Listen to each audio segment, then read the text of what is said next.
2,41,000 करोड़ का, उससे रेलवे के इन्वेस्टमेंट डेफिसिट को, इंफ्रास्ट्रक्चर डेफिसिट को फिलअप करने में बहुत बड़ी मदद मिलेगी। कई तरह की चीजें हैं।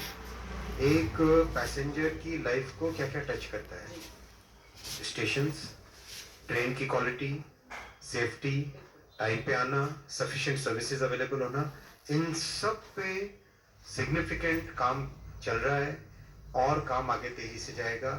कई नए इनोवेशंस आ रहे हैं, जैसे वंदे भारत आप सबने एक्सपीरियंस किया। बुलेट की स्पीड, बुलेट का काम बहुत तेजी से चल रहा है। नए कॉन्सेप्ट आ रहे हैं जैसे वंदे मेट्रो, रीजनल ट्रेन का, हाइड्रोजन ट्रेन, इन सब कवच को 5G पे लेके जाना, इन सारे इनिशिएटिव्स पे काम किया जाएगा। यहाँ पर बहुत अलग अलग 3 तरह की बातें आपकी ओर से की गई और इसी से जुड़ा हुआ मेरा सवाल है। देखिए 12,000 ट्रेनें हर रोज हिंदुस्तान की सरकार की ओर से चलाई जाती हैं। आपने वंदे भारत ट्रेन का जिक्र किया। हाल ही में हम सब ने देखा था कई हादसों का शिकार होते हुए और फिर अलग अलग जगहों पर कई विपक्षी दलों ने भी सरकार पर सवाल उठाए कि ये कौन सी वंदे भारत ट्रेन है जो आए दिन हादसों का शिकार हो रही है। उसको रोकने के लिए किस तरह की कोशिशें की जा रही हैं और बुलेट ट्रेन क्या 2024 के इलेक्शन तक हमारे जो दर्शक इस वक्त बैठे हुए हैं उनको बुलेट ट्रेन की सवारी करने का मौका मिल जाएगा? डेफिनेटली मैं पहले बुलेट की बात बताता हूँ। बहुत ही कॉम्प्लेक्स प्रोजेक्ट है। अगर हम किसी कार को अगर 100 की स्पीड पे चलाएं, किस तरह के उसमें वाइब्रेशन होंगे, कैसे उसको कंट्रोल करना होता है, it's quite a complex technology. Design complete करने के बाद में काम, कंस्ट्रक्शन का काम तेज़ी से चल रहा है। आप देखें as on today already 140 kilometres pillars बन चुके हैं, ऊपर गर्डर्स लग रहे हैं, तेजी से काम चल रहा है। महाराष्ट्र वाला पोर्शन था जिसमें जब तक ठाकरे साहब की सरकार थी तब तक उन्होंने कोई परमिशंस नहीं दी। जैसी सरकार बदली, शिंदे साहब ने और फडणवीस साहब ने बहुत तुरंत ही सारे परमिशंस दिए। अब महाराष्ट्र में भी काम तेजी से चलेगा। बहुत ही मैंने, अगर आप किसी भी बुलेट प्रोजेक्ट को दुनिया में देखें, among the fastest execution Bharat में हो रहा है। आपने वंदे भारत की बात बोली, कोई भी ट्रेन जब 120, 130 या 150, 160 की स्पीड से चलती है, उसकी बहुत काइनेटिक एनर्जी होती है। उस काइनेटिक एनर्जी को एब्जॉर्ब करने के लिए दुनिया में, चाहे अगर आप बुलेट ट्रेन का भी एग्जांपल देखेंगे, जो सामने वाला नोज पोर्शन होता है वो designed to dismantle, design to dismantle. इसका कारण क्या है? कारण है कि हिंदुस्तान में हमारे सारे ट्रैक्स जमीन पे, सरफेस पे है। सरफेस पे ट्रैक्स है तो कैटल आएगा। एक कैटल की वेट होती है करीब करीब 250 किलोग्राम्स। तो उस केस में गाड़ी को स्टेबल रखने के लिए काइनेटिक एनर्जी को एब्जॉर्ब करना बहुत ज़रूरी होता है। तो ये डिज़ाइन का एलिमेंट है और साथ ही साथ बहुत तेज़ी से फेंसिंग का काम भी चल रहा है। फेंसिंग होने से अभी तो वेस्टर्न रेलवे में ऑलरेडी बड़ौदा के पास में एक सेक्शन में अच्छी फेंसिंग हुई है, तो उसमें कैटल का आना बंद हुआ है। तो फेंसिंग के जरिए से कैटल को रोका जाएगा और साथ ही साथ बहुत जगह अंडरपासेस बनाए जा रहे हैं।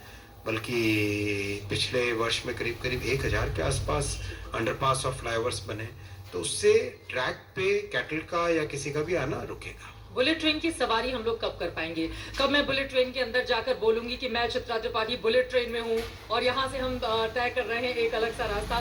कोई एक तारीख, समय सीमा क्या तय की गई है सरकार? बहुत जल्दी। अभी सिविल कंस्ट्रक्शन चल रहा है। इस साल रोलिंग स्टॉक यानी ट्रेन और सिस्टम्स, इन सब के टेंडर्स अवार्ड किए जाएंगे। इस साल उसका कंस्ट्रक्शन, मैन्युफैक्चरिंग चालू होगा।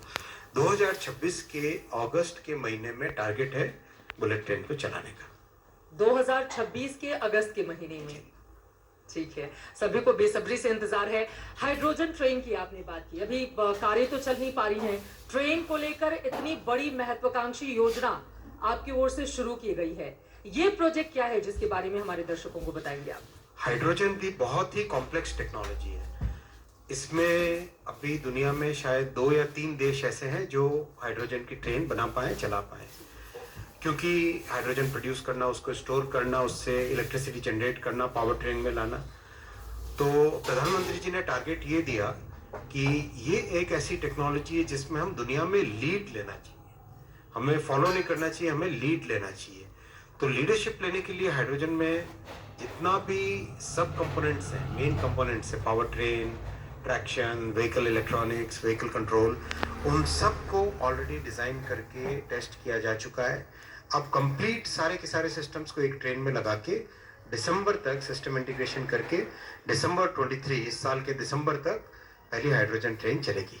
ठीक है, क्योंकि यूपीए सरकार से हम तुलना करें 2013-14 का उनका जो बजट था, इस बार का आपका 9 गुना ज्यादा है। इस वजह से बहुत सारे सवाल हैं, लेकिन रोजगार, क्योंकि रेलवे हिंदुस्तान में रोजगार देने का एक बहुत बड़ा जरिया है और विपक्षी दलों की ओर से लगातार सरकार पर रोजगार को लेकर सवाल पूछे जा रहे हैं।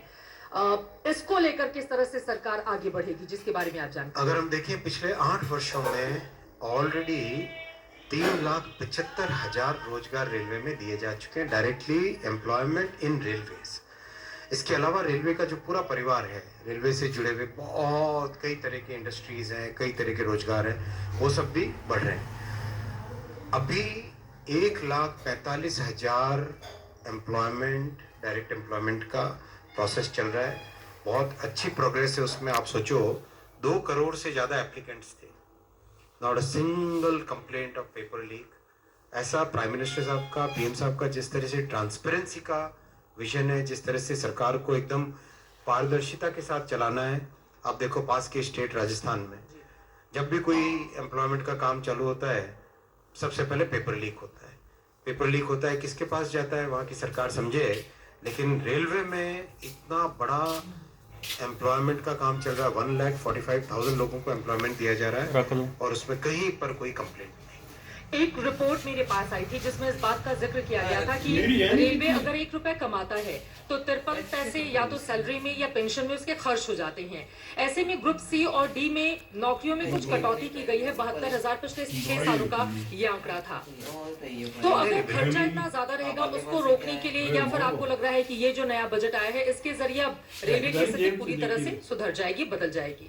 देखिए, रेलवे का बहुत बड़ा सोशल ऑब्लिगेशन है।